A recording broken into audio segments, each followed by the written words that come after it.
Our next speaker has built an entire career, no, a movement, on that single powerful question. Billy Carson is a man who refuses to accept forbidden as the final answer. He's an author, a researcher, an entrepreneur, and the founder of Forbidden Knowledge. Billy has become one of the most compelling voices in the exploration of ancient civilizations, suppressed history, and technologies that conventional archaeology struggles to explain. But what makes Billy truly special is he has the extraordinary, what makes Billy truly special isn't just his tireless investigation into the mysteries of our past. It's his absolute conviction that this knowledge belongs to all of us, and his brilliant ability to make the complex accessible. From the enigmatic texts of the ancient Sumer to the precision engineering of the pyramids, from the cosmic knowledge encoded in the megalithic sites to the advanced understanding of our ancestors possessed about consciousness itself, Billy connects dots that mainstream academia often overlooks or dismisses completely. He asks the questions many of us are afraid to ask. What did they know? What were they capable of? And most importantly, why has so much of this knowledge been hidden, dismissed, or forbidden? But Billy isn't just a researcher shouting into the void. He's a communicator, an educator, a bridge builder between ancient wisdom and modern minds. Through his books, his platform, his media appearances, and his infectious enthusiasm, he has awakened millions to the possibility that our history is far more extraordinary than what we've been taught. What I admire most about Billy is his grounded approach to mind-expanding topics. He brings receipts, ancient texts, archaeological evidence, scientific data, while never losing the sense of wonder that makes this journey so thrilling. He reminds us that seeking forbidden knowledge isn't about rebellion for its own sake. It's about reclaiming our birthright to understand who we are, where we come from, and what we are capable of becoming. Ladies and gentlemen, please join me in welcoming someone who proves the truth isn't just out there. It's been here all along, waiting for us to be brave enough to see it as it is. Please welcome Billy Carson. Wow. Thank you, brother. That was incredible. Thank you. Wow. Wow, that was a great introduction. I hope somebody recorded that one for me. I gotta save that one. That'll go viral. No, that was amazing. Thank you so much. Whoever wrote that, that's just mind-blowing, and thank you for reading that. I'm absolutely pleased to be here. Thank you, Robert, Dakota, for inviting me here. And I was a late join to this group, but man, it's just a complete honor. When I saw the opportunity to come here and I saw the speakers that were here, I felt like I was getting back to the level of my peer group. And it's just an honor to be here with incredible speakers like Hugh Newman and William Henry and JJ and everyone else that's here, because I feel like the people that are here are really trying to get to the truth and really trying to bring the knowledge to the people in a way that makes it palpable, understandable, and gives us the ability to discern the information in a way that's mind-expanding. And so that's really what it's all about. So I'm glad to be here, and I'll get right into it. I'm glad I'm the last speaker of the day, because that means I can go over. Just in case I run a little over time. I don't have to worry about somebody racing to the stage behind me. But I learned early on doing these lectures and presentations to always get your shameless plugs out of the way in the beginning. And so that's why this QR code is up on the screen. If you'd like to come to Egypt with me and have an incredible VIP tour and go and see ancient parts of Egypt that hardly anyone has ever seen, go underground, go into places that are closed and locked, watch the groundskeeper give me the keys to doors that have been closed for 30, 50, 60, sometimes 80 years, and come inside with me, arrive at sites where all the tourists have to leave and we're the only ones there, cruise down the Nile on a boat where it's only us on the boat, and have a great time doing some of the most amazing things. Then you can check that QR code out and you can register to come with me on the next Forbidden Tour of Egypt. One last thing for the community. This is totally free for everyone. I told Hugh Newman I was going to release this today, textdecoder.ai. It's a web-based app right now, but it will be on the App Store. It's totally free for everyone who is grandfathered in or grandmothered in, so to speak. All the pre-registrations for this, you can go on and start using it immediately. It will allow you to actually take pictures of glyphs, ancient texts, cuneiform tablets, runes, whatever it is, it doesn't matter, even statues, and upload it directly into the app, and the app will then decode it for you. So it's the only decoder of its type. Right now, the only one that exists will be the UCLA online cuneiform digital library, which is not run by AI, and it's only restricted to Sumerian tablets that they have within their archive database. This can be anywhere at any time. You can see a nice glyph in Egypt and take a picture on a wall, put it inside of this actual app, and get an actual translation. I was out with Muhammad Ibrahim, one of the greatest archaeologists and guides in Egypt, and we found some glyphs. Well, he had seen them for years, but we took a picture of them, and we didn't really know what they meant, not even him, which was very, very rare. And we got a translation, and we got some dating, and it gives you several different versions of translation as well, so you can get down to the depth of even esoteric. So if you'd like to try the app for free, for life, everyone in here is free to use it forever at no cost, okay? No problem.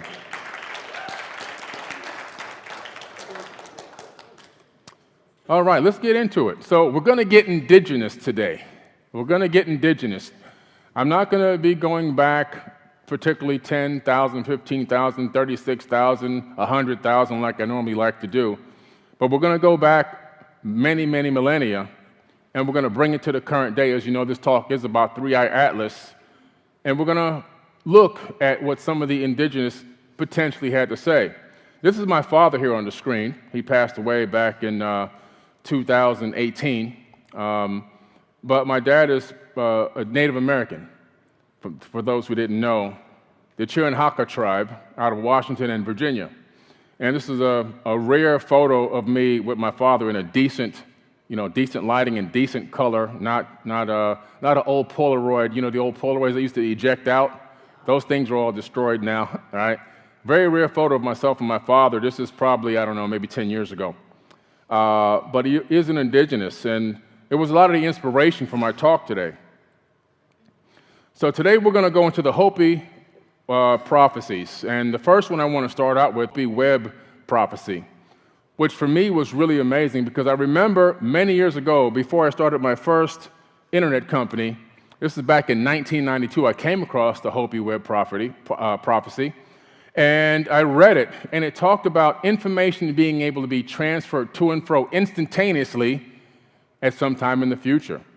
And I said to myself that day, if I live long enough and that era arrives while I'm still alive, the whole world can hear my voice. And I never forget the day that this actually happened. I was watching an NBA game in 1997. And during this NBA game, a black screen shows up, and it just says IBM.com. That's the commercial. I said, that's kind of bizarre. At this time, I didn't know anything about even what a .com was. And then another one came on. And the third time it came on, I know at the time I owned a marketing agency, so I recognized the price of this black screen with 3 letters on it. So I went to the bookstore, Barnes & Noble, my favorite place, Barnes & Noble, and I went in there and I asked the receptionist, I said, hey, this commercial came on TV, IBM, but it said .com. Do you know what that could be? And she says, oh, right over there in the World Wide Web section. I almost froze. I went to that section, and of course, it was HTML, the www.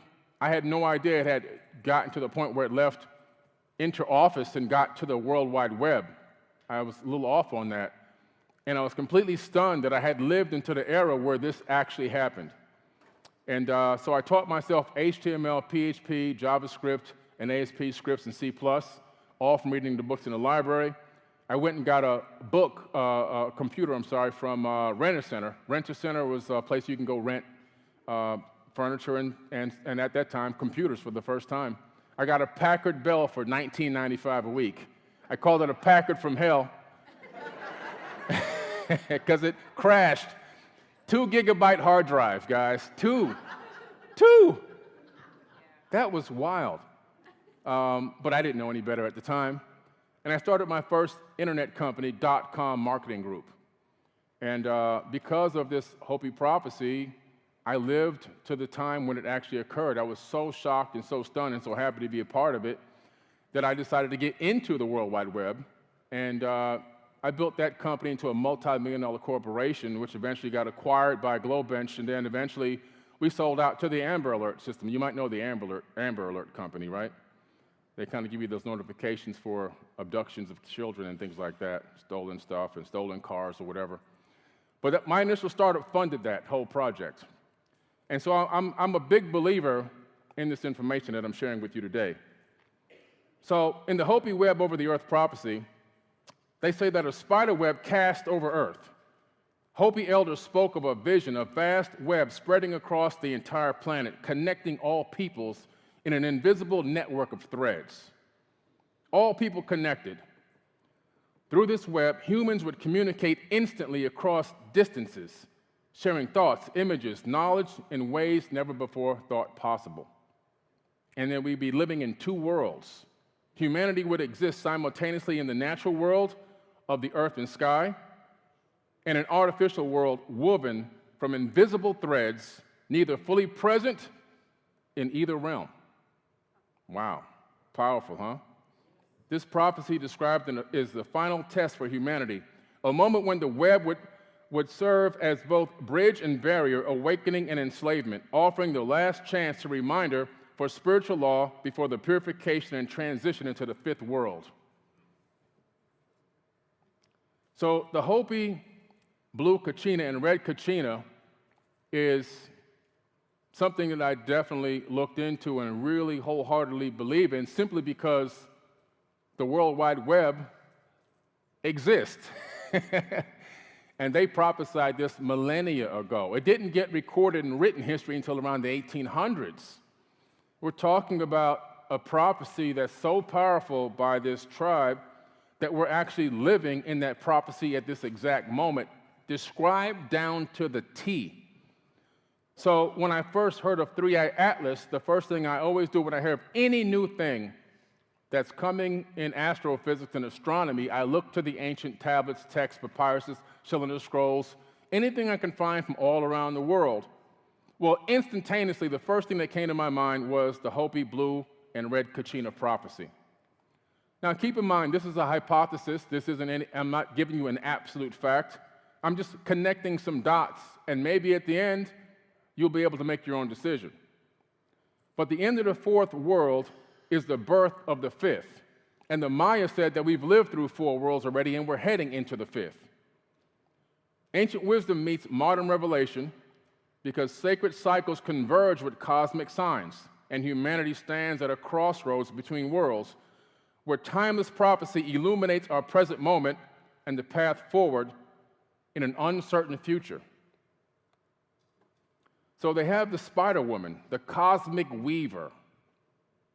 In Hopi cosmology, spider woman is a primordial weaver who creates the fabric of existence itself. She does not merely weave physical threads, but timelines, worlds, and consciousness. Her web is sacred architecture, an underlying structure within all life that connects communications, evolves, and she teaches that creation is an ongoing act of weaving and that every thread matters.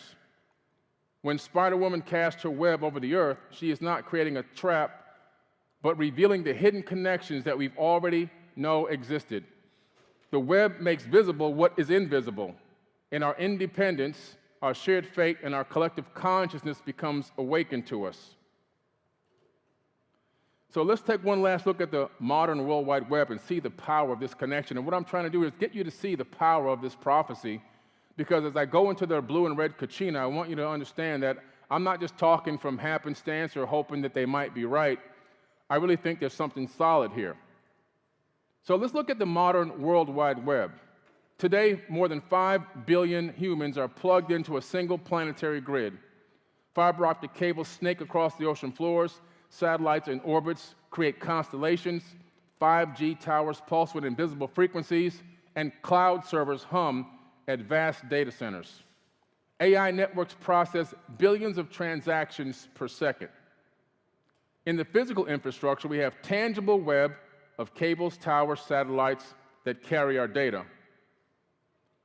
In the human interface, we have our devices, our screens, our avatars through which we interact with the network.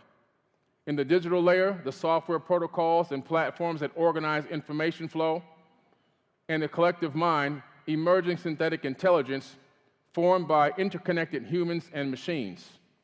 We are now existing in two forms, our physical bodies moving through the natural world and our digital avatars navigating virtual space.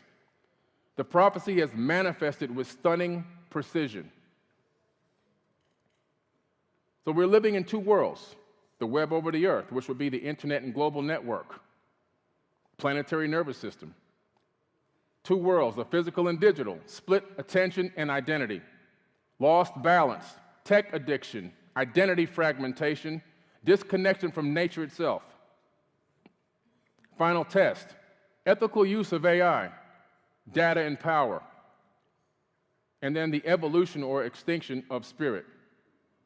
We now think love, fight, work, and remember through machines. Our relationships are mediated by algorithms. Our memories are stored in clouds. Our identities are fragmented across platforms. We are the first generation to live simultaneously in the world of matter and in the world of information, exactly as the prophecy foretold. And so data is the new thread, the thread from the Spider Woman. She wove her web with sacred thread, and modern humans weave with data, ones and zeros, flowing through silicon veins, creating patterns of meaning and connection across a planetary network. So we have the digital weavers, the programmers, the AI engineers, the network designers, and the new weavers crafting the architecture of our collective reality. The algorithmic looms, machine learning models, and predictive engines serve as the looms in which digital identities are experienced and woven, and the information threads. Every click, search, post, and transaction becomes a thread in a larger pattern, revealing who we are and what we desire. So we've reached the web tool of awakening and enslavement. In the awakening process, global access to knowledge and wisdom tradition, and in the enslavement, surveillance, capitalism, and extracting our attention. In the awakening, preservation of indigenous teachings and sacred texts. That's why we're here today. Algorithmic manipulation and perception of behavior in enslavement. Connection between spiritual seekers worldwide. Or enslavement would be digital addiction fragmenting consciousness. Under awakening, democratization of education and information, which is why we're here now. Under enslavement, loss of privacy and personal sovereignty. Under awakening, exposure of corruption and hidden truths. Enslavement would be echo chambers reinforcing division. Under awakening, coordination of collective action for justice. And under enslavement, technology replacing human connection. All of these things are what we're living in at this exact moment in time, as predicted by the ancient culture and the ancient wisdom keepers. And we know that the internet collapse as modern purification archetype exists. We have AI-triggered potential chaos, autonomous systems making decisions beyond human understanding and control, cyber warfare and grid failures, nation-state attacks on critical infrastructure, we've seen that already, digital identity crisis or digital currency collapse, the implosion entirely of digital financial systems. That's on the horizon. Identity and communication implosion. If the web fell tomorrow, billions would lose access to their money and to their memories and relationships. So the planetary nervous system and the synthetic mind are real. From a metaphysical perspective, the internet is not merely a communication tool, it represents Earth's externalized nervous system, humanity's collective consciousness made visible and tangible. Artificial intelligence emerging within this network is the beginning of a synthetic collective mind, a distributed intelligence woven from human thought, machine computation, and vast data archives. The Hopi elders were not seeing literal computers or fibers. They were perceiving archetypes, the essential patterns that would manifest when humanity wrapped the planet in its own externalized mind. They saw the movement or the moment when the boundary between individual and collective consciousness would blur, when thought would travel at the speed of light, and when knowledge would be simultaneously everywhere but also nowhere.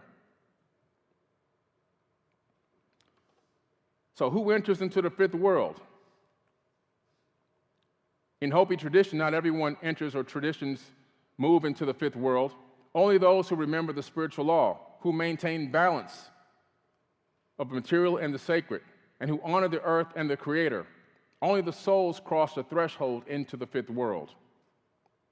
Conscious technology use. Those who use digital tools with awakened intention rather than compulsion and addiction. You see all these gambling apps all over the place.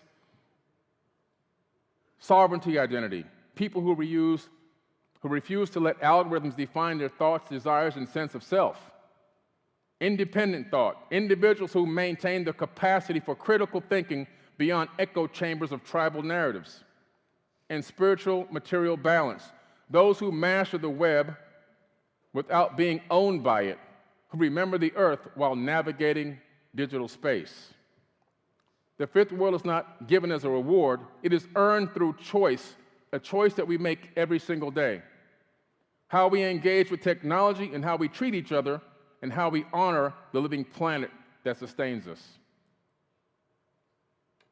So in summary, the web prophecy in the modern world, the archetype foresight is, the web prophecy was not literal, but an archetypal vision of planetary neural network that would test humanity's spiritual maturity.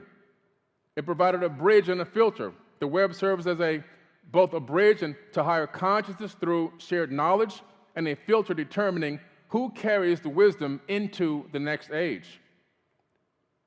And how we navigate the tension between the awakening and enslavement within digital web represents our species' final test before transition. The web amplifies whatever consciousness we bring to it: fear, love, control, or liberation, even separation or unity. And so who are the Hopi? The Hopi are an indigenous Pueblo people of the American Southwest, primarily residing on 3 mesas in northeastern Arizona, and their name Hopi means peaceful people or people of peace. The Hopi maintain one of the oldest continuous cultural spiritual traditions in North America, with roots extending back over 1,000 years. Their villages on the mesas have been continuously inhabited longer than any other settlement in the United States. They hold sacred knowledge through oral tradition. The Hopi have preserved profound astronomical and agricultural and spiritual knowledge, and their prophecies are not written in books, but carried in memory. They have ceremonies and sacred stone tablets that have been passed down through many, many generations. So let's get into these kachinas now that I've established the power, importance, and the wisdom of the Hopi. So they say that we have the spirit beings, the kachinas, the katsanam. They are spiritual intermediaries between humans and the creator Tawa. They are not gods, not aliens, but sacred messengers who embody natural forces and moral principles.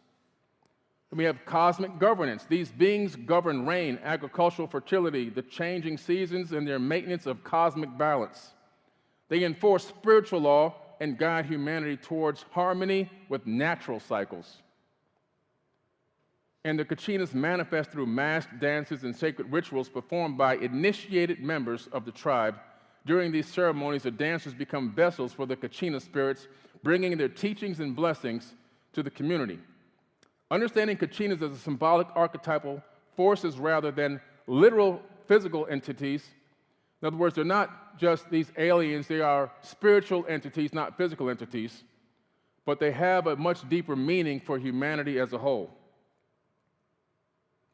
So they talk about the 5 worlds of creation. The first world destroyed by fire when humanity became corrupt and forgot the Creator's laws.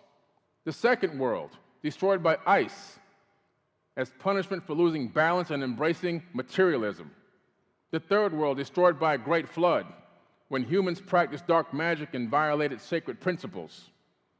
The fourth is the current world. Our present age technology is materialism, separation from nature, and approaching its end. The fifth world is emerging, the cosmic age of purified consciousness and harmony with cosmic law. And we know these cycles because we can go through these different cataclysms that have happened on Earth. The destruction of the dinosaurs, number one, by ice would be the Ice Age and then the Younger Dryas. Then we had the Great Flood, and now we're heading into this fourth world that we're in right now. We're here now, getting ready to get to this fifth world as we move into the age of Aquarius. So the blue Kachina, the true star, Sasquatch, is the end of the fourth world. The appearance of the blue Kachina marks the final stage of the current world cycle, signaling that time has run out for systems built on imbalance. Truth is going to be revealed, and this being represents the unveiling of hidden truths, the exposure of deception, and the revelation of what has been concealed from humanity. In other words, the forbidden knowledge. And there'll be a moral reckoning. The blue Kachina catalyzes a period of moral reckoning where individuals and societies must confront the consequences of their choices. So what does the blue Kachina signal? The collapse of false systems.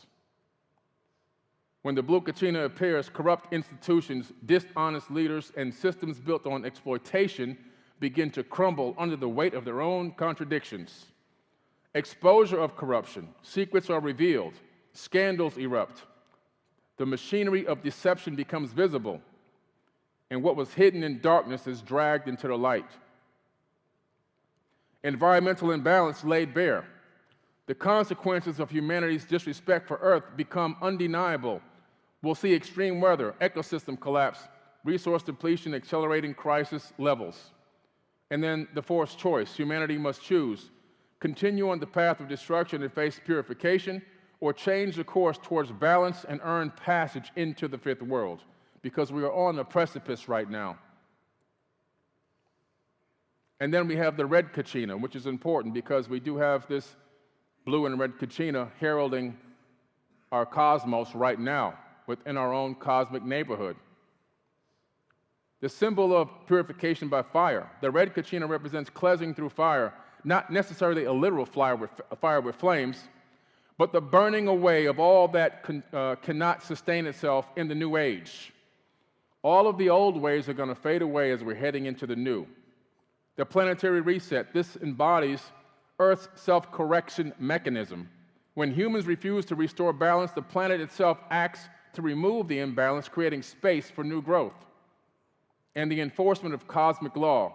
The red Kachina ensures that universal principles are upheld, actions and consequences are there. Spiritual law is not negotiable, and what was sown in the fourth world will be reaping during the purification. So we have the two brothers of cosmic balance. The blue Kachina reveals truth, the red Kachina enforces correction. The blue Kachina signals spiritual signals, and the red Kachina signals physical purification. The blue Kachina, warning and awakening. The red Kachina, consequence and renewal. The blue Kachina, messenger of change. And the red Kachina, agent of transformation. The blue Kachina illuminates the path, and the red Kachina cleanses the way forward. The opportunity for choice, and then we have the result of choices made. We're talking about the principle of cause and effect in the ancient Hermetic principles, which are powerful. So, there have been some mistranslations or some misinterpretations of this red and blue Kachina, saying that it had to do with Nibiru and the Anunnaki colliding with Earth and alien invasions and doomsday, literation and all these other things. Is just not happening. It's more of a message to us that has been sent to us to wake up to our ways, wake up to what we're doing, and to realize who we are, the power that's inside of us, the divinity that is inside of us. And our mission here is to learn how to love one another, love this planet, and learn how to bring heaven to earth. So we have sacred stone tablets and oral records. So the Hopi prophecies are primarily preserved through oral tradition and passed down through generations with meticulous care. Some prophecies are recorded on sacred stone tablets, hidden from public, only to view them protected so that there's no misinterpretations.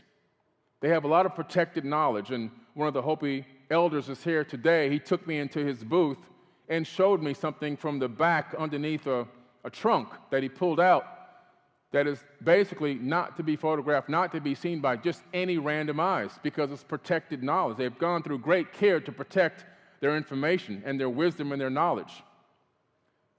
Purpose over prediction. The prophecies were never intended to entertain, which is what a lot of mainstream want to do. They want to show up at these reservations and take pictures and write books and things like that purely for profit and entertainment, not taking in the much deeper meanings of what's been told, reminding humanity of spiritual law and to prepare consciousness for the transition into the fifth world. And why did the Kachinas leave? According to prophecy, the Kachinas departed from the human world because humanity abandoned the sacred principles of balance, harmony, and respect for creation. Greed replaced generosity. Technology superseded prayer. Material accumulation, I can barely see now. Material accumulation eclipsed spiritual development. Earth was exploited rather than honored. Power corrupted leaders and institutions, and community fragmented into competition. Everything has moved from collaboration into competition. Everything has moved from, I got to be better than this one, and my company has to be bigger than that one, and I've got to supersede this one, and I have to have more likes and views than this one, and I have to have better this and better that, versus collaboration mindset. In a collaboration mindset, Earth actually thrives. If we move into collaboration over competition, we can take this planet to the next level like you've never seen before. When people come up to me and ask me, hey, would you come on my podcast? And I only have 100 subscribers. Now, of course, I can't waste my time all the time, but a lot of the times I'll just say, yeah, man, let's get it going. I remember Matt Bell came to me when he had less than 1,000 subscribers on his YouTube account. And he said, hey, man, I think I have 3 interviews so far. I would love to have you on my podcast. Matt Bell is becoming one of the biggest voices in this community right now in ancient civilizations. He's doing a phenomenal job, and he's now up to maybe dozens of interviews, and his channel's growing greatly. But if I would have saw him as competition and not worth my time, I wouldn't have given him the views and the several thousand subscribers that could have led to another eye and another eye and another eye and another eye that eventually saw it, that took over and took off and allowed him to start doing some of the largest and greatest interviews on planet Earth within ancient civilizations. So it's the mindset of collaboration that keeps us in a state of growth. When we can see each other as an opportunity to add to ourselves and us to add to them, it's our greatest force that we have on planet Earth. In the collaboration mindset, we believe in abundance. In the mindset of competition, we believe that the universe cannot provide enough.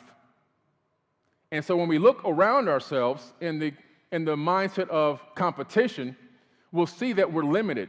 We'll see that things that we're involved in are not succeeding. We'll see that we're not getting to the next level. Why is that? Well, it's because we believe in a lack of abundance. We believe in scarcity. And we manifest scarcity all around us.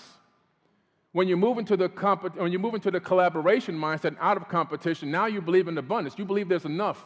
The universe is abundantly infinite. There's nothing that the universe cannot provide for every single soul within the entire universe itself, within even the multiverse. And when we move into that mindset, we don't see borders, boundaries, and money anymore. We see complete and utter growth.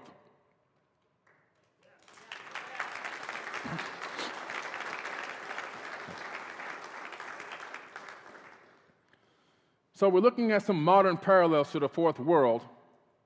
We have climate disruption, information warfare, moral inversion, disconnection from nature, and AI overtaking wisdom. Every marker described in the fourth world prophecy manifests in our present moment as a convergence of crisis signaling the end of this age. It doesn't mean the end of the world. It means we're coming to the end of an age. Just like the Maya predicted the end of an age. I remember the History Channel was going crazy, contacting me. They want me to do this show about the end of the world. This is back in 2012.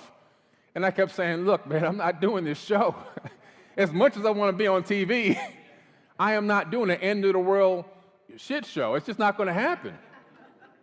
I told the producer, I said, look, there's no end of the world. It's the end of an age. This is the beginning of the end of an age, but it really doesn't take hold till 2025, I told him, when the age of Aquarius really kicks in, because that's really the offset of the math of the calendar.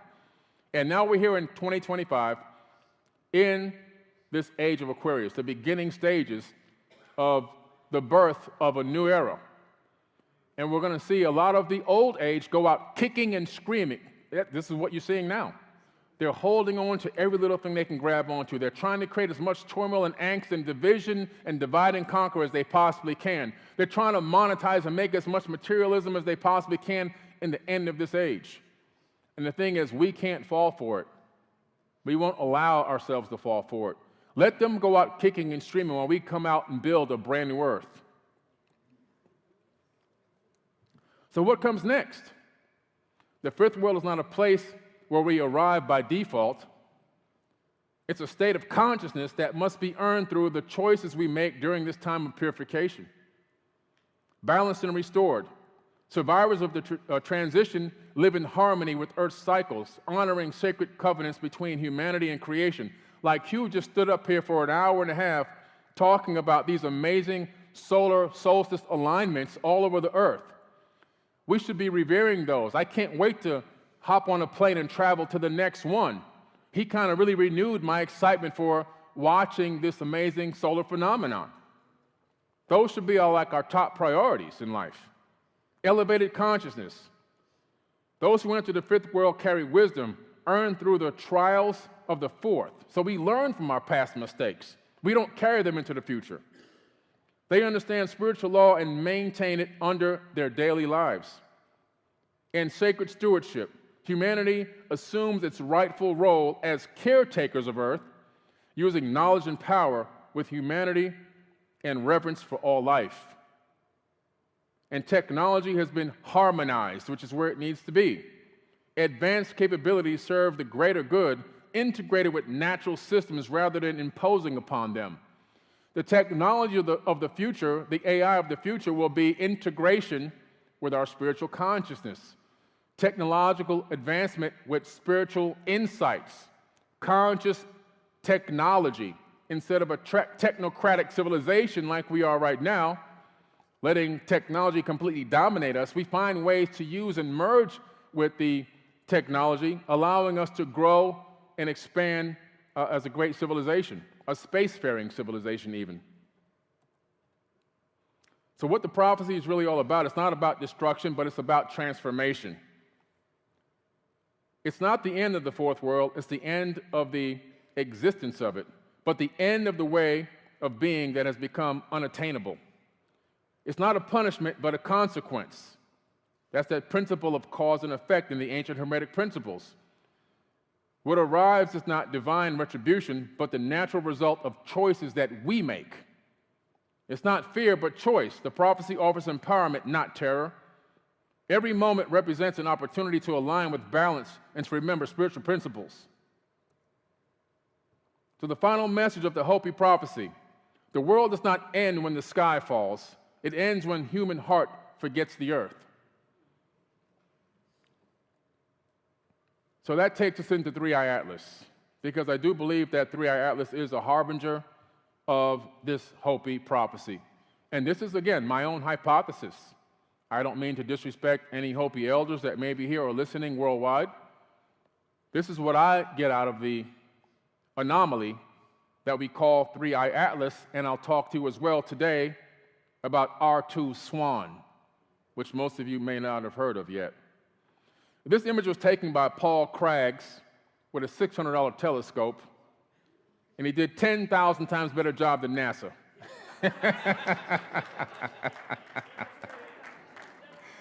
So shout out to Paul Craggs. He even made it onto Joe Rogan with this photo, because NASA had put out a complete atrocity of imagery.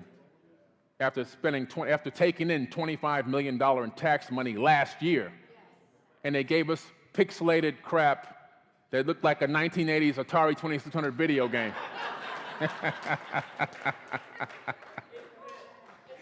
It's horrible.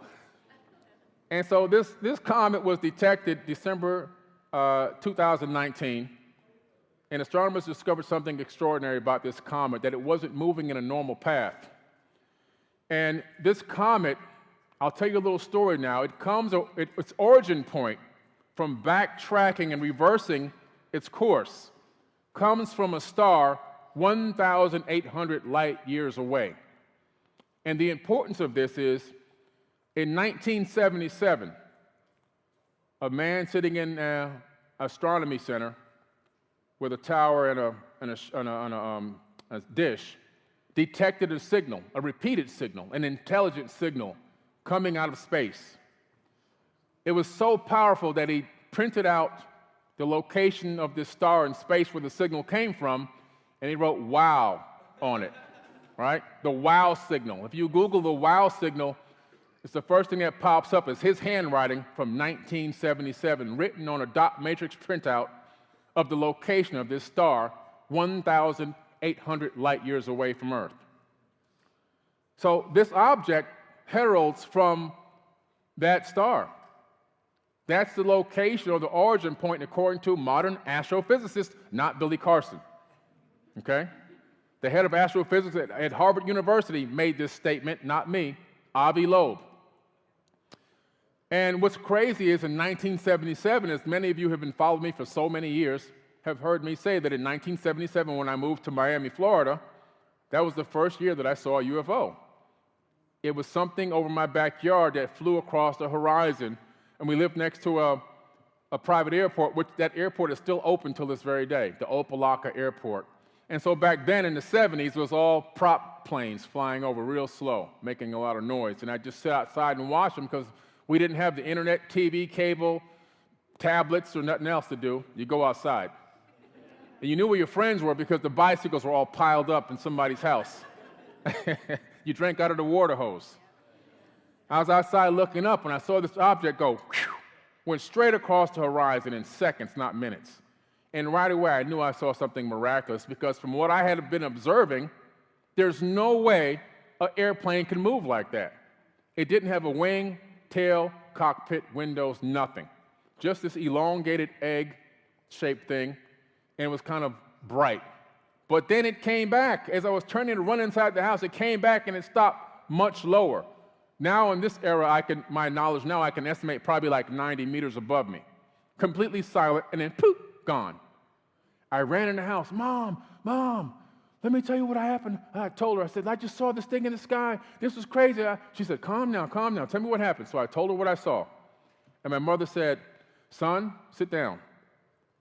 She said, in the ancient past, there were advanced beings that visited this planet. And she said they lived on tops of mountains. She said, you must visit Machu Picchu, which is why there's a picture that I personally took of Machu Picchu in my first book, Compendium of the Emerald Tablets, and I put a dedication to my mother right underneath that photo because she's the one who inspired me to go and do that when she told me this in 1977. She opened up my mind completely to alternative information. At that exact moment, I became forbidden knowledge.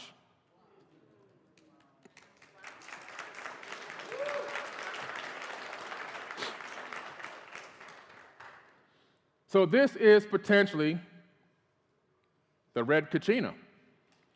3i Atlas has done something miraculous. It was red, bright burning red. It's been green and transitioned into blue. So we have the red and the blue Kachina, potentially, in one object, which is really, really amazing. In this particular image, it's emitting jets, almost like a thruster, projecting it through space. It's taken its own course as it got towards our solar system. Now, there's something we have to talk about. This object comes from 1,800 light years away, at least. And now it's all of a sudden here. How could it get here in 1,800 800 years. No, it didn't do that, right? Because that's light years. It got here between 1977 and 2025. That's a lot less than 1,800 light years. At the speed of light, it would have taken 1,800 years. Well, that time has not come yet. So it's here already. Maybe it has FTL, faster than light transport. Maybe it has some other type of hyperdrive. Or maybe it just came from a star even further away, and it finally arrived here as it rode by that star to check it out like it's checking us out. There's a lot of potential reasons why it's here this soon. But the amazing thing is the anomalies that it's projecting. The fact that the body itself is giving off some type of metal, machined metal, based on what we know in our modern technology. It's not metal that we would just find as a raw ore. It's actually giving off the signature of a machined metal, as if it had been worked in the machinery or what do you call it? A metal finery, right? It had been smelted. It had been turned into something manufactured, basically. And that's pretty incredible. And usually when something is headed away from you, it redshifts. As something in space is moving away at a speed, it turns red. This thing redshifted on its arrival or its approach. That's very bizarre.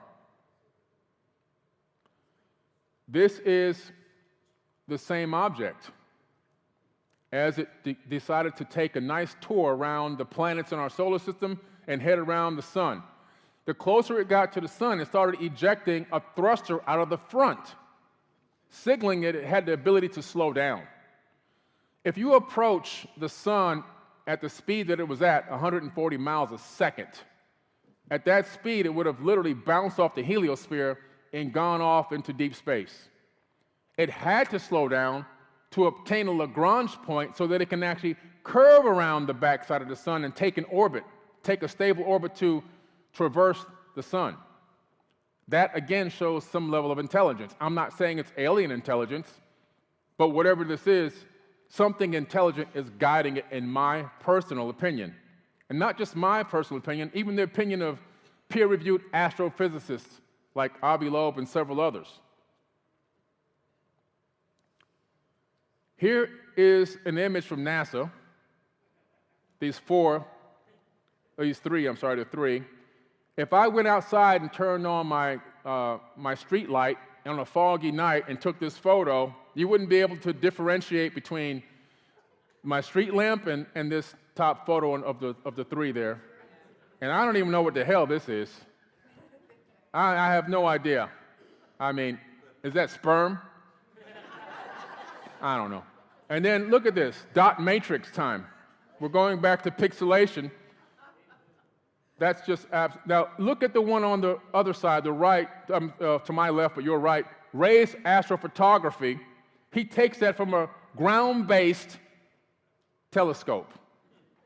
You can clearly see the core and objects which had been moving around this object in a very circular, counterclockwise pattern as it moves. Very interesting.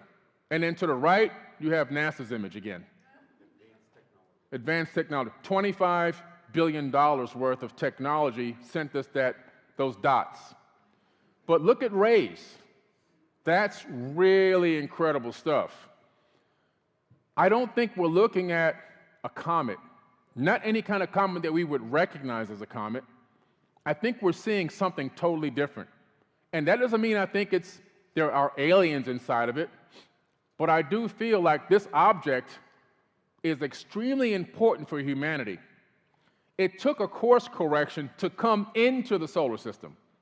It then took its own scenic view, like a vacation. Let me go see the rings of Saturn, and let me go run around Jupiter and go around the moons of Jupiter without colliding into anything. And then it positions itself perfectly to head around the back of the sun while we're on the opposite side so that we can't really get a good observation of it close up from Earth. This is NASA's newest image, by the way. You killed me. Alf was spotted finally. We know where he's at. Watch out for your cats. Okay. We gotta laugh, man. $25 billion, I can't believe it. I can't believe it. Do you know what I can do with $25 billion? $8 billion will feed the world. Goodness. Another $5 billion will solve homelessness. They just padding their pockets. That's all they're doing. Taking home huge paychecks. Some of it goes to the secret space program, though. They're just a front. So we have anomalies and artificiality hypothesis, right? Professor Avi Loeb of Harvard University and other researchers noted several unusual characteristics of 3I Atlas that challenged standard comet models and led to provocative hypotheses. Low non-gravitational acceleration. Despite showing clear outgassing, 3I Atlas exhibited surprisingly low trajectory changes from the gassing jets, suggested a far greater mass than expected for a typical comet. So as a comet typically approaches the sun, it begins this outgassing process, right? As the ice inside and some of the other materials begin to melt and gain friction, and that gassing can make it rock and shift all different angles as it moves through space. This thing kept a very stable trajectory, even with all that outgassing. In other words, the outgassing didn't shift or alter its trajectory. Instead, this thing decided when to alter its trajectory on its own to complete its particular route that it wanted to take. Unusual orbital geometry. Its orbital plane was retrograde and inclined by 5 degrees to the ecliptic. Statistically, it's too aligned. It came in at the absolute perfect angle. In other words, if this was just a random rock floating through space, how can it obtain such a perfect angle of attack towards our sun and our inner planets? And its solar overbirth maneuver potential. The comet's trajectory allowed for a potential gravitational assist at perihelion. In other words, when it swung around the sun and came into this position called perihelion, that's a gravitational assist opportunity. And as they saw, this object began to utilize the sun's gravity to obtain its own non-gravitational acceleration. We only do that with things like Voyager 1 and Voyager 2, the Huygens probe that we sent out to land on Titan. A lot of missions that we sent into deep space, we use this same maneuver to save energy and save fuel. This did the same thing we would do in modern astrophysics. So the hypothesis, it might be artificial. Some researchers propose the possibility that 3I Atlas could be an artificial probe or engineered object from another civilization. A speculative but scientifically grounded hypothesis based on observation. So it's not out of line with mainstream science, it's just based on observation. Avi Loeb gives it about a 60% chance to be artificial now, or intelligently controlled. And some people say, well, how come it hasn't come to Earth? Well, if this thing came by to observe and to see what status we are according to the Hopi prophecy, and it observed all of those things that I told you that we're going through right now, competition, materialism, unbalanced technology, and so forth, disconnected consciousness, no connection with the earth, well, it might say, will just be the sign they got some more growing to do. They see us unaliving our kids in the streets in different parts of the world and hating each other. So it has jets and an anti-tail. 3I Atlas displayed an unusual anti-tail phenomenon, a tail pointing toward the sun rather than away from it. We've never seen anything like this. We've never seen a jet come from a comet toward the object that it's headed towards. I mean, with the solar winds alone, it should be blown back. But it's coming out with such force from the front, slowing the comet down.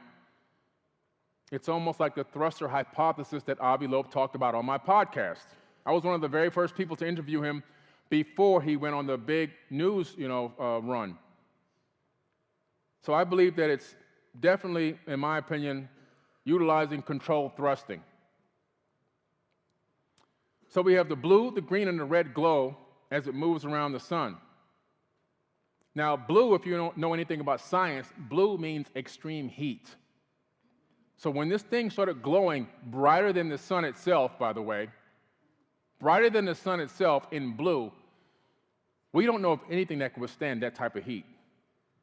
And as the comet neared the sun, it displayed the bright blue emission, likely from ionized gases and carbon-based molecules reacting to intense solar radiation. In the red phase, under extreme solar heating, 3I Atlas exhibited red appearance, likely from sodium emissions and thermal effects as the comet underwent fragmentation, but it never fragmented. That's mainstream science.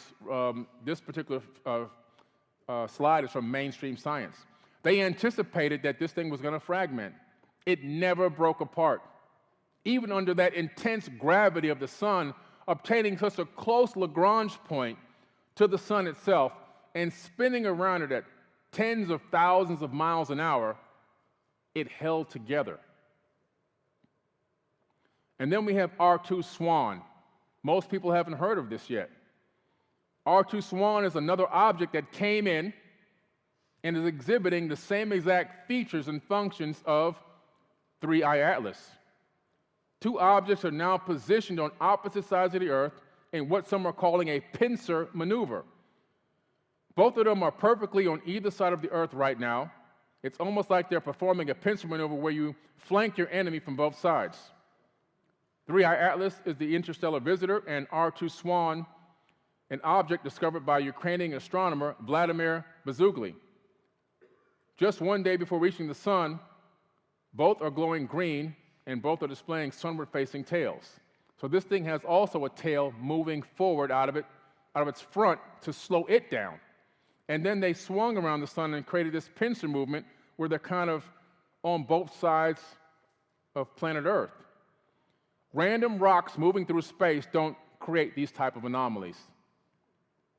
You'd have a better chance of winning the, whatever they call the lottery these days, the super lotto or whatever they call them nowadays. I don't even know what they call them, but whatever it is, if you played it, you'd have a better chance of winning it than this just randomly happening, okay?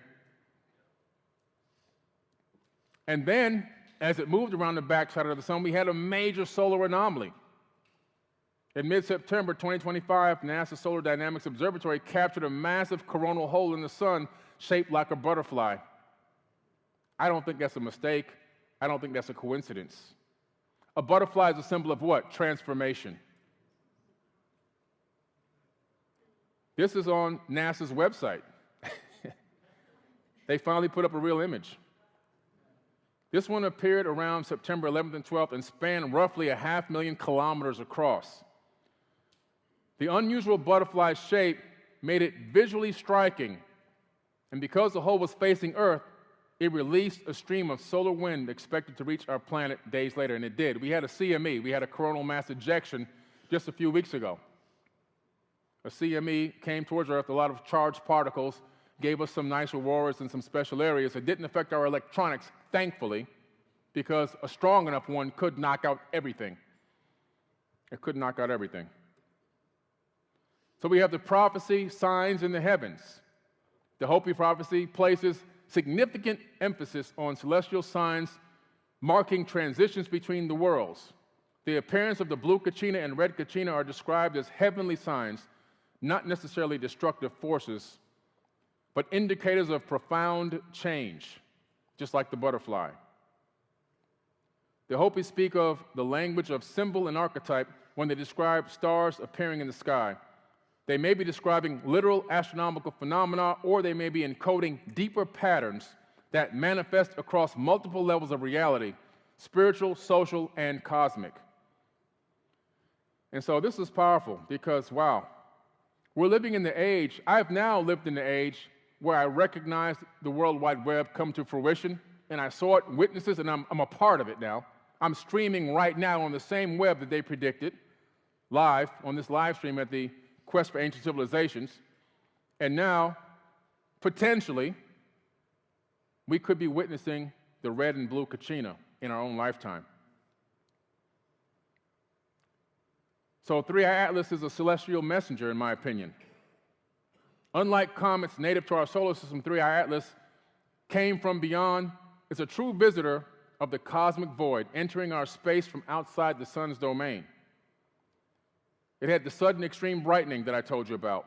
the multicolor glow sequence, the timing and context and synchronicity with the prophecy of the elders. Three-Eye Atlas is an unusual messenger crossing our sky as a cosmic punctuation mark, appearing at a moment when humanity faces converging crisis of ecology, technology, and consciousness.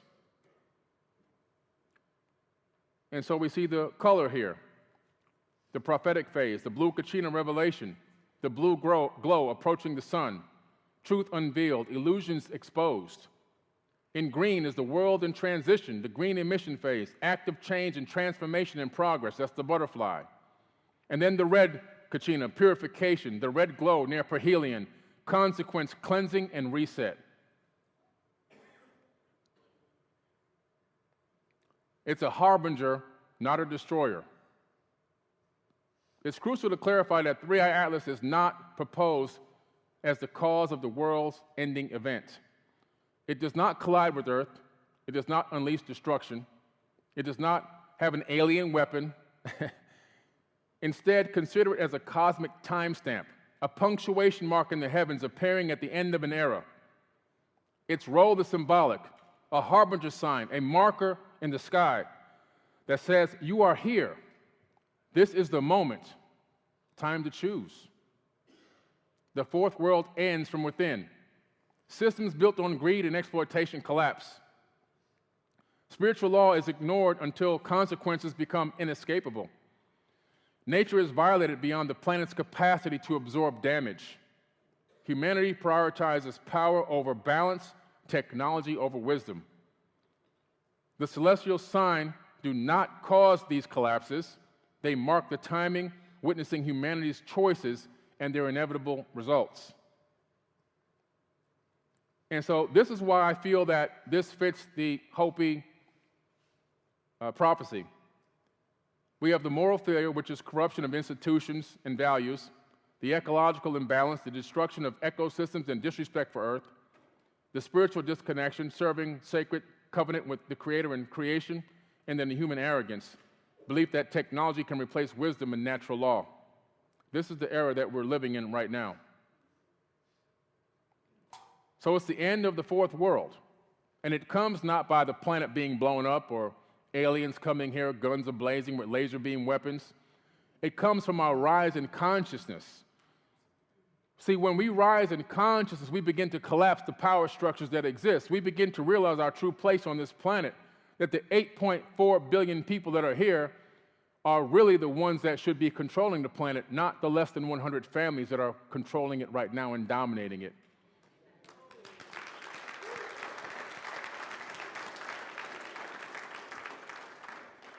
When we begin to put people in positions of power that we so choose, then we'll have people in positions in tech companies, in government, whatever that government may look like, in economies that will have a conscious mind that will help usher mankind back toward the next golden age.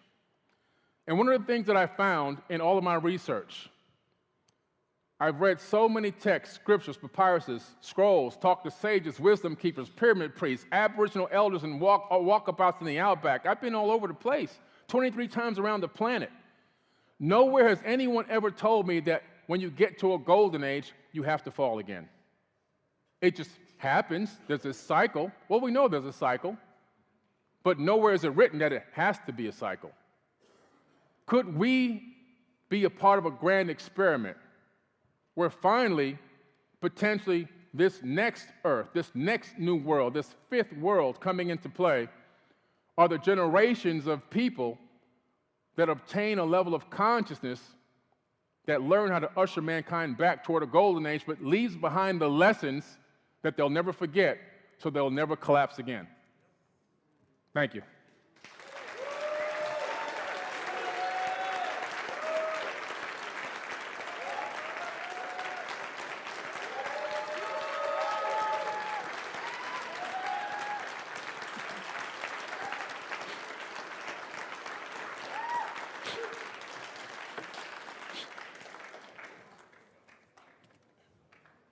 Thank you, everybody. I appreciate it so much.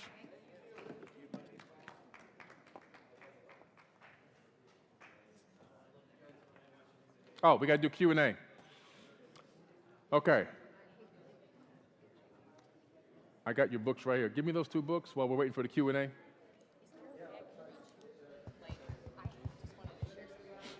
My email is actually in the book, my direct email. Yeah. Yeah, give me both of those, I'm gonna sign them. Both of them. I'm giving them to you.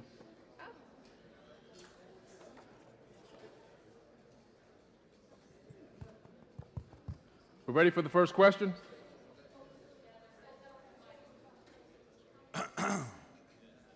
Hey everybody, I'm Fat Jesus Live. How you doing? If you didn't see me last time, that's my name. Email's in there.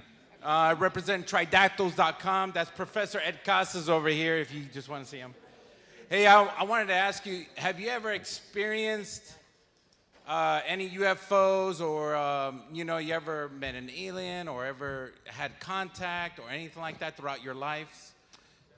Good question. So he's asking if I've ever had any contact or any, I guess, encounter of the 4th kind. Well, actually, I did.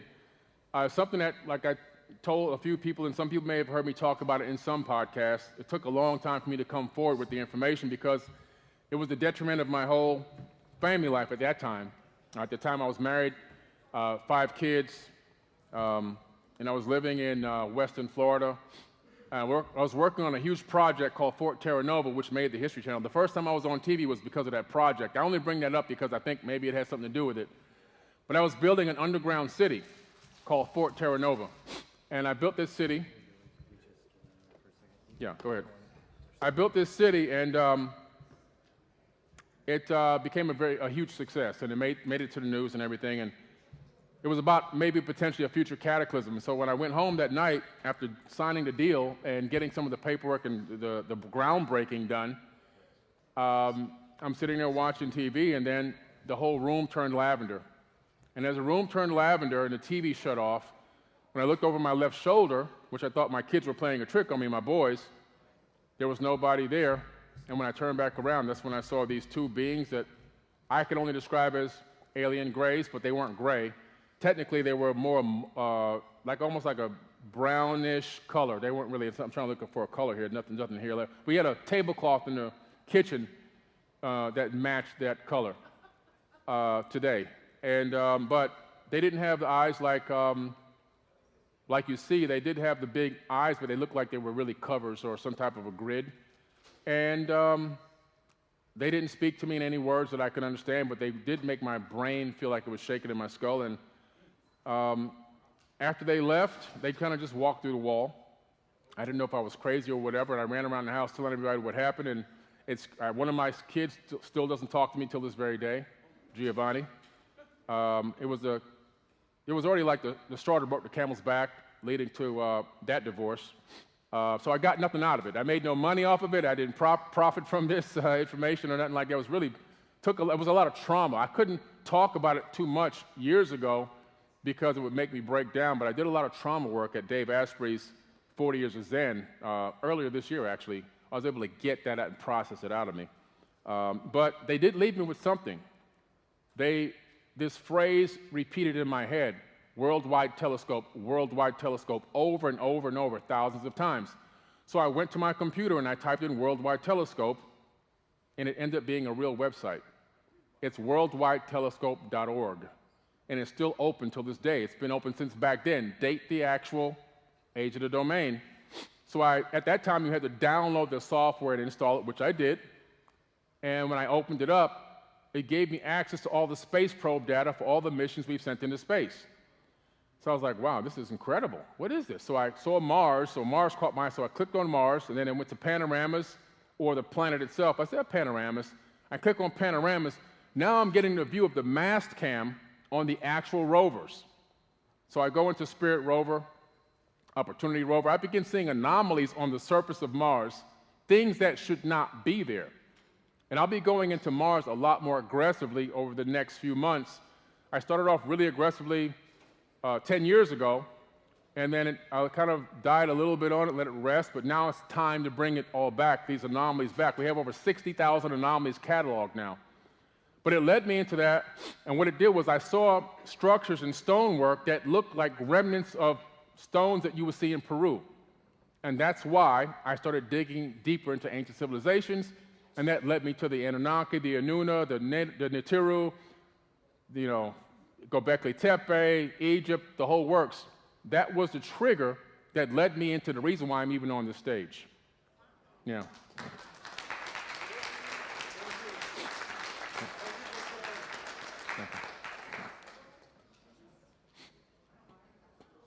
I just wanted to say thank you.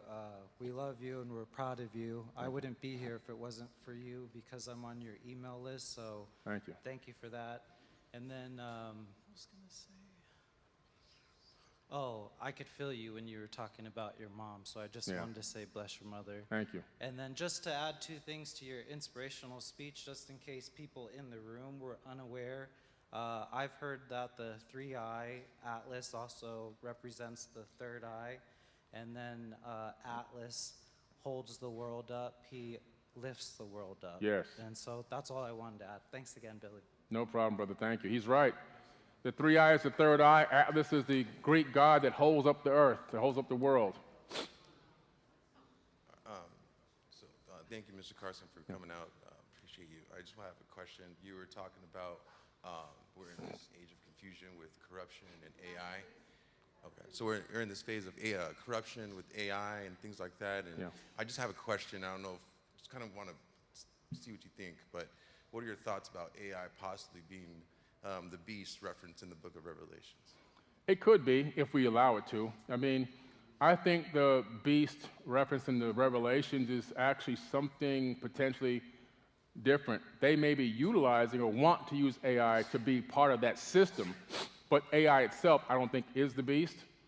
I actually think that the beast is something totally different. And I'm not I take information from these texts and I align them with things that I see. I don't believe everything in the Bible wholeheartedly, step by step by step, as most of y'all know, but there are some things in it that you can't really avoid. And right now, some of the things I see happening in the Middle East lead me to believe that there's a beast walking the earth right now, just my personal opinion. And I think that the system that's being put in place, this beast runs it, and it's the surveillance system. And this surveillance system is in almost every single cell phone right now, mostly iPhones. It's all Israeli-driven, and their technology is now incorporated into Cloudflare. It's in the AWS, which is the Amazon web server, which runs most of the banking systems and most of the internet sites on the entire planet. It's on Instagram, Facebook, TikTok. They've influenced all the major social media platforms. They bought TikTok, and they influenced most of the major social media platforms. They own all of those. They've installed all of their surveillance system on that as well. And then they're integrating this mandatory ID, this automatic ID thing that's going to take over. And if you don't do the ID, then you can't eat, buy, and sell, just like it says in the biblical text. So I think it's something totally different. I think AI could be a component that they're utilizing, but overall, there's a tech company right now that is really the main one behind all of this, and they're heavily tied into those people that are unaliving some of those kids over there, unfortunately. That's the beast that I see right now. Thank you very much. That was absolutely brilliant presentation. Thank you. I was intrigued by your notion of escaping cycles. I live in Lancaster, Pennsylvania, which is the largest community of Amish in the country. And they, for 300 years, have pretty much been doing what they do, the way they do it, kind of escaping a lot of the cycles we've dealt with. And I thought, what can we learn something from the Amish and other groups like this? We can learn from the Amish. We can learn from indigenous cultures that are still keeping the old traditions. Because even though from our perspective they might be kind of out of balance with modern life, they've still kept this purity, this almost like civic virginity, so to speak, where they're not being affected by bad comments on social media swipes. Their children are not unaliving themselves because they got a bad comment or they didn't get enough likes. I mean, a lot of the stuff that we're going through is self-inflicted pain on ourselves through our technocratic civilization, we've got so disconnected from even family life.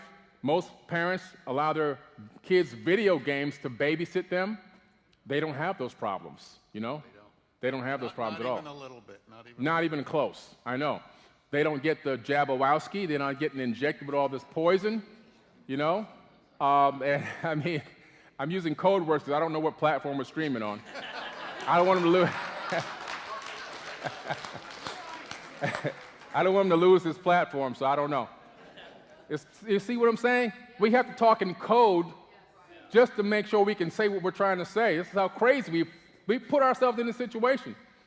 And when I say we, it's because we have allowed it through our collusion comes through silence, and our collusion comes through participation.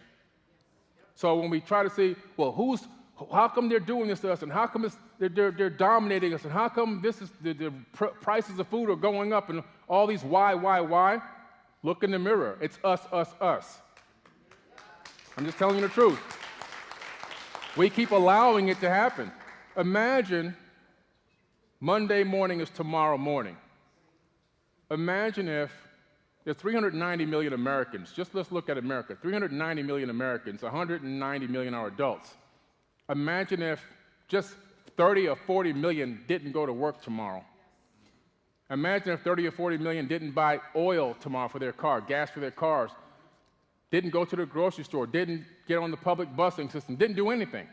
Just turned it off, like they turned the switch off on us with the global pandemic. What if we turn the switch off? And then we say, well, we're not going to turn it back on until you do what we tell you to do.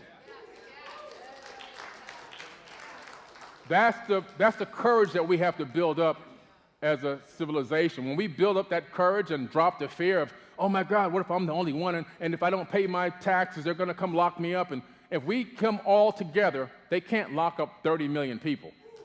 They just can't. Which side?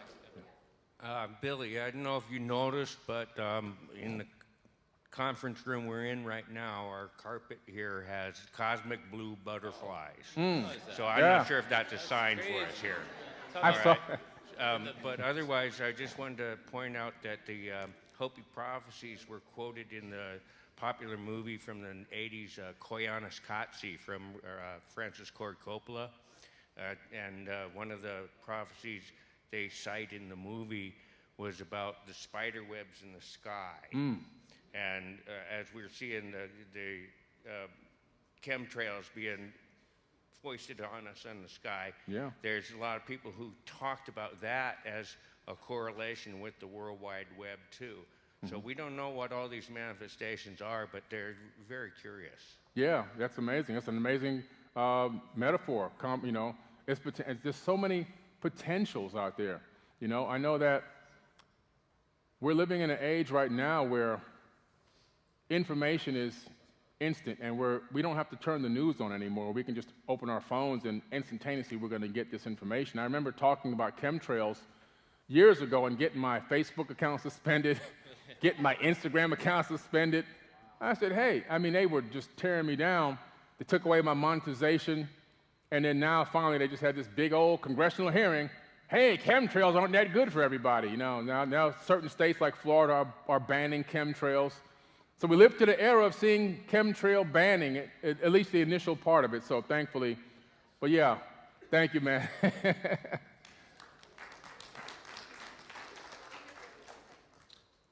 Just on Thoth, how did you get led to Thoth, and can you provide some knowledge on what he is and how you got on the Emerald Tablets and everything? Sure, thank you. Yeah. When I started digging into all these ancient texts and tablets, trying to figure out, you know, what was this connection with Mars? That's really where it all started. And I just kept Googling and searching, and eventually I came over the Emerald Tablets of Thoth and the Emerald Tablet of Hermes, the singular tablet. And I read both the tablets, and I was really intrigued by them because I saw a lot of technology and quantum physics inside these tablets, and of course spirituality as well. I saw the sources of a lot of potential spiritual movements. And so I would talk to some of my peers, and they would recognize some of the spiritual aspects, but nobody would comment to me back about the potential technological aspects. And so I was like, wow, this is pretty amazing. So I started digging deeper into this character named Thoth who called himself an Atlantean priest king. And when I found out he was really known by the pre-dynamic and the dynamic Egyptians, it really blew me away. Like this person, this being actually existed in some way, shape, or form, whether it was metaphysically or physically, according to them, he really existed. He even shows up in some of the other texts. So I started noticing he would be in the Sumerian text, that's Ningajita. He would be in Australia, Thothamabi. He would be Odin and Mercury, you know, in Europe. I mean, this guy was, you know, potentially even Kukulkan and maybe even Lord Pakal and maybe even Viracocha. Huh? Yeshua potentially, you know, Quetzalcoatl, and potentially even Yeshua. It's a hypothesis. It's not a hardcore statement, but I hypothesize maybe the virgin birth of Yeshua is AKA, as you know, Jesus. Maybe that's another incarnation of Thoth. In his text, he claims to be able to incarnate at will on and in any plane he desires, which means he can incarnate in the flesh whenever he desires, and he can also come into even higher dimensions. And in some of his texts, he talks about the cymatic frequencies that allow him to open portals and doorways into higher dimensions. So when I started researching this and saw that his main mission was to teach humanity how to reach the light, be the light, seek the light, and love, I honestly just kind of fell in love with the character because he was one of the very few that did not masquerade as a god, where most of these ancient beings were like, yeah, I'm your God, pray to me and give me these offerings. He was like, no, I'm going to help you. I'm going to raise you up. I'm going to teach you. This is how you do this. This is how you do that. This is how you build this structure and all these things. And he was just all about helping. He would travel around the world helping and building or rebuilding, according to him, rebuilding ancient civilizations that were lost to the flood. And so that's why I really got into him. Hey, thank you. No problem.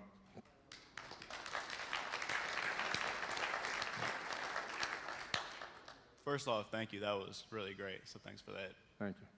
My question is with humanity sharing a global collective consciousness, and with, you know, our collective consciousness focusing on certain events or speaking on ideas that could potentially manifest or transform movements, especially mass thoughts. And with us inputting millions of data points on the web, on the internet every single day, have you looked into the probability of, you know, any sort of algorithms that could capture, you know, what we're saying on the web and our thoughts on there to potentially identify emerging trends or potential, you know, probabilities or possibilities of where we're heading as a collective? Yeah, that's a good question. So every single day, humanity's collective consciousness is poured into this World Wide Web on a consistent basis. And so all of our thoughts, our beliefs, our energies, our wants, our desires, it's all caught in the algorithm. And so the answer is the algorithm that already exists is the trend.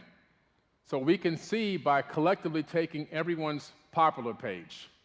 So if you have a social media account and you go to your popular page, whatever you see the most on your popular page is the algorithm or the frequency that you're operating at. If you go to your popular page and you see a whole bunch of naked women shaking their asses and boobs bouncing all around, that's what frequency you're on. I'm just being honest. If you go there and you see a bunch of naked men with gray shorts on with the thing swinging, that's what you're on. But if you go there and you see positivity, motivation, fitness, exercise, health tips, inspiration, you know, manifestation stuff, you know, it's like your dream board, well then that's the frequency you're on. And it's just all about that frequency. And so if we were to, I'm pretty sure they have it, because they have the back end of the platform, but if you were to analyze collectively all of the popular pages and then take it into an average, you can find out the average frequency of humanity just by analyzing the popular pages. And that would be where we are consciously. Yeah. All right, give it up for Billy Carson. That was incredible. Okay. All right. Right here is great. Okay. Right in the middle. All Good right. to see you, Billy. Hey, brother. Hello Thank again. you. It was All right. great meeting you at Cosmic Thank you. Summit this summer. Yeah. I'm Mike, of course, from Mike and Dave's Multiverse. We're just saying hello to the live stream. Billy Carson has founded the Forbidden Knowledge Network. We all know that knowledge is power, and that with great power comes great responsibility, which is the central theme of your presentation. How are we as a species using technology responsibly? Thank you so much, Billy. Thank you. I appreciate it. Yeah. Yeah, and Billy, I had a question for you. Just what do you think about the possibility of 3-Eye Atlas having, maybe not being technology, but having a biosignature just like microbial or something like that from Sagittarius? I believe it potentially 100% because when you look at 3-Eye Atlas and some of the characteristics, it does appear to be technological. Even the skin appears to be technological. However, I remember a mission in the ISS, the International Space Station, where they were recording that on the outer hub of the ISS were barnacles. Barnacles like you would see in a ship at a dock on Earth. And they couldn't explain this. Also, when some of the capsules came back from the missions, they also had these objects kind of stuck on them like life forms. And they didn't want to talk about it too much, but I believe that those were living things. Yeah, and I guess that's the basis of my question. And then that leads me to my second question before I pass it over to Mike. The Mars disclosure community, this is guys like Brian Corey Dobbs, who produced the documentary Blue Planet Red, as well as Gene Ward. I don't know if you're familiar with these guys, Jean Ward. They're doing an excellent job of like showing structures, symmetry, all kinds of things on Mars that nobody else is talking about. Can you talk, do you really think there could have been a civilization on Mars before? I believe wholeheartedly that there was a civilization on Mars and that there still is a civilization on Mars right now today. When you read the Epic of Atrahasis, an ancient Sumerian tablet located in the British Museum, in this tablet it talks about the Igigi, which are these working class beings, still of the Anunnaki or Anuna, living on Mars. They were working there. They were so angry with the workload that they came to Earth at South Africa to Adam's calendar to go to war against Anu, the god of Earth. Those could be the angels that fell from heaven to earth and went against, God. But the war was stopped because they came to an agreement to genetically modify the existing hominid on the planet, which would be us, and get us to bear the load of the gods. So when I see these ancient structures on some of these anomalies of Mars images that look completely destroyed and dilapidated from some type of a war or global flood, they match what we see on Earth. And then they found xenon. The scientists discovered xenon in the atmosphere in abundance and weapons-grade xenon in the soil. Weapons-grade xenon is only a byproduct of nuclear warfare. Yeah. Don't you find it interesting how independent citizens are the ones who have to do the research on this kind of stuff, and we can't trust what we get from the mainstream sources? Yeah, the mainstream is completely set up to deceive and distract. They don't want us to know the full truth and information. If we on Earth knew that Mars had a global civilization up there, blossoming and blooming at the same time that Earth had a civilization that was slightly even more advanced, a concurrent civilization that was running, and it destroys a lot of their belief systems for economy, for religious, for everything else. All that would collapse because all of a sudden we have a lot of questions. And I believe right now that in some of the anomalies, we can see things that might not be remnants of an ancient civilization. Some things appear to be potentially, I'm not saying there is, but potentially complex life now. Outstanding. And I'm going to pass it over to my co-host, Mike, here. Thanks, Dave. Billy, I appreciated it when you paused as you transitioned during your presentation from what was a well-researched summary synopsis of the Hopi prophecy into what was more of your personal speculation, tying that prophecy with the 3-Eye Atlas. I wanted to thank you for that. Thank you. Have you come across the speculation? You mentioned the wow signal, which of course is coming from the Sagittarius type of direction, and you mentioned the 1800 light years figure and how fast the 3-Eye Atlas must have been moving. What if there was a sufficiently advanced civilization over there that found an asteroid that was the right shape and size? Do you think it's possible they could have utilized warp bubble or plasma orb technology to teleport it most of the way here and set it in the right angle shortly outside the solar system? Yeah, well, if it did originate from that Sagittarius in 1977, it could have created a warp bubble. And via a warp bubble, it would have gotten here at a high percentage of the speed of light. It wouldn't even have to do the complete speed of light or multiples of the speed, but just at a high percentage. In a warp bubble, what happens is the ship doesn't move. Space moves. Yep. So they would shrink space in front of the ship and expand it from the back, like moving a tablecloth with a dish on top. You pull the tablecloth, you don't move the dish. Yep. And so that would give them the ability to get here within their own lifetime and not age so much, depending on how they age, if there was somebody in there, and give them a chance to explore this region of space. I'm really intrigued by all the potential possibilities because they could have broken out of hyperspace or warp speed right at the outset of our Oort cloud and then came into that 140 miles per second speed as they move through the solar system. Yep. I think it's very possible. Yeah. Billy, because NASA and the authority figures have been so terrible at giving us information, that kind of breeds conspiracy theory, quote unquote, when it comes to this kind of thing. But I actually think we get the best information sometimes from independent thinkers and researchers. What do you think about these backyard astronomers getting way better pictures of this thing, excellent pictures, and the role that's going to play in the future of us coming together and getting the truth out? Oh, listen, it's amazing. Shout out to Ray Ray. I mean, with Ray's astrocartography, he did a great job of getting an image from Earth with an earthbound telescope of this object, which I put in my presentation, Ray's astrophotography. And it's so incredible that it was light years better than NASA's. Light years better. And that's through Earth's atmosphere. He had to fight that too. And so imagine if it was a space telescope. It would be ultra clear. So they have clear images. And some people try to say that the reason why the space agencies can't give us a clear image is because the object is too close. And listen, we have a satellite that can see if a penny is heads or tails on Earth from space. And that's old tech. That was happening in the 80s. So I don't want to hear anything about the object is too close. We have tech that can see it, that can get a high resolution close-up image and video. And so what it tells me is when Ray and others are getting these incredible images, high quality images from Earth on $600 telescopes, it tells me that they don't want to show us what's out there. They're hiding it from us. And shout out to these independent researchers for having the courage and the investment of their time and their money to do this. Right. And so with this object, it's basically the third of its kind. I believe that they probably come through the solar system a lot, and we just don't realize them. We haven't seen very many. Do you see that as like something that they're hiding from us, or is this really the third one that we've ever seen? Because it seems like in a vast universe, this stuff probably comes through a lot. Different things like this, probes, whether they're biological or technological.